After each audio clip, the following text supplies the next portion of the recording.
ग्रामपंचायतच्या सदस्य प्रतिनिधी सन्मान्य योगेश कोरे, त्यानंतर हनुंडीचे आमचे सरपंच लोकनेते सरपंच प्रतिनिधी कोरे साहेब, आमचे सन्माननीय अध्यक्ष संजय पाटील आणि या ठिकाणी उपस्थित सर्व तुम्ही मार्बल असोसिएशनचे श्रीराम वाहतूक टेम्पो मालक असोसिएशनचे सर्व सभासद सदस्य संख्या सर्व या ठिकाणी उपस्थित आहे.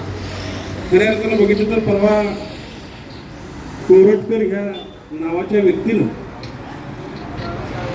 ज्या गोष्टीवर अजिबात तिकडं वाकडी नजर करून न बघायला पाहिजे अशा गोष्टीकडं वाकडी नजर केली की काय गोष्टी कशा असतात त्याचं वृत्तांत उदाहरण त्या दिवशी सन्माननीय अमित कुमार भोसलेंनी छत्रपती शिवाजी महाराजांच्या काळातला जो गनिमी कावा काय असतोय तो कोर्टात त्या दिवशी या आधुनिक काळात दाखवून दिला. प्रथम मी त्याचा खरोखर धन्यवाद व्यक्त करतो, कारण आज ह्या गोष्टीची फार जाणीवपूर्वक दखल घेणं गरजेचं आहे. त्याचं कारण असं आहे की प्रत्येकाला असं वाटतं की हे काम कुणीतरी दुसऱ्यानं करावं, मी स्वतः करू नये असं वाटतं. पण तिने स्वतः वकील असताना सुद्धा अंगावर क्षार येते त्या गोष्टीची की कोर्टात ज्या ठिकाणी भरपूर त्या ठिकाणी मला वाटते आपले न्यायालय त्या ठिकाणी मला वाटतं 20 ते 25 न्यायालय त्या ठिकाणी चालत असतात. कोल्हापूर जिल्ह्याच्या त्या न्यायालयामध्ये 20-25 न्यायालय. आणि मी खरोखरच त्या दिवशी मला असा प्रसंग आला की मी स्वतः त्या दिवशी त्या कोर्टामध्ये हा प्रसंग घडला आणि मी नंतर तिथं माझ्या पासपोर्टच्या कामासाठी मी गेलो तर बघतो तर मला एक कल्पना नव्हती की तिथं गेलो तर तिथं पूर्णतः पोलीस मला वाटते 2 जिल्ह्यातले 3 जिल्ह्यातल्या पोलिसांची छावणी तिथं अध्यक्ष त्या ठिकाणी उभा राहिली होती. गाड्या कोणाच्या हात सोडत नव्हती, लोकांना चेक करून सोडत होते.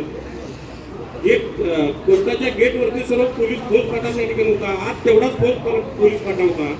असं असताना या आणि त्याचा एक फार अपमान म्हणजे मोठा आपल्या हातकणंगले तालुक्यातली ही व्यक्ती हा एक आणि आमचा गर्वाचा विषय आहे. म्हणून त्याचं खास करून या ठिकाणी धन्यवाद देऊन आपण व्यक्त केलं पाहिजे. कारण जो छत्रपती शिवाजी महाराजांच्या काळात ज्यांनी शिकवलं की गनिमी कावा काय असतं तो गनिमी कावा दाखवायचं त्यांनी तिथं अगदी नितांत त्या ठिकाणी त्यांनी काटोकाट प्रयत्न केले. कारण एवढं सोपं ते नव्हतं. तुम्हाला हे का सांगतोय तर मी स्वतः त्या दिवशी त्या कोर्टात योगायोग मला पासपोर्टच्या कामासाठी जाण्याचा योग आला आणि तिथं तो कार्यक्रम नुकताच त्यावेळेला पार पडत होता. त्यामुळं खरोखरच तुम्हाला मी या ठिकाणी आज आता आलात आणि प्रशांत तुम्ही म्हटला छोटासा नाही, हा फार मोठा सत्कार आहे.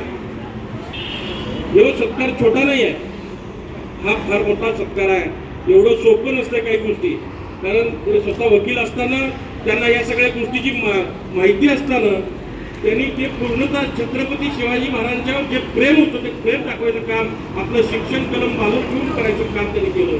मी खरोखर त्यांना परत एकदा या ठिकाणी आलात तुम्ही आमचा छोटासा हा सत्कार स्वीकारला त्याबद्दल मी तुम्हाला या गावच्या वतीनं आणि ह्या श्रीराम असोसिएशन टेम्पोच्या वतीने मी तुमचं परत एकदा धन्यवाद व्यक्त करतो आणि मी थांबतो. जय हिंद.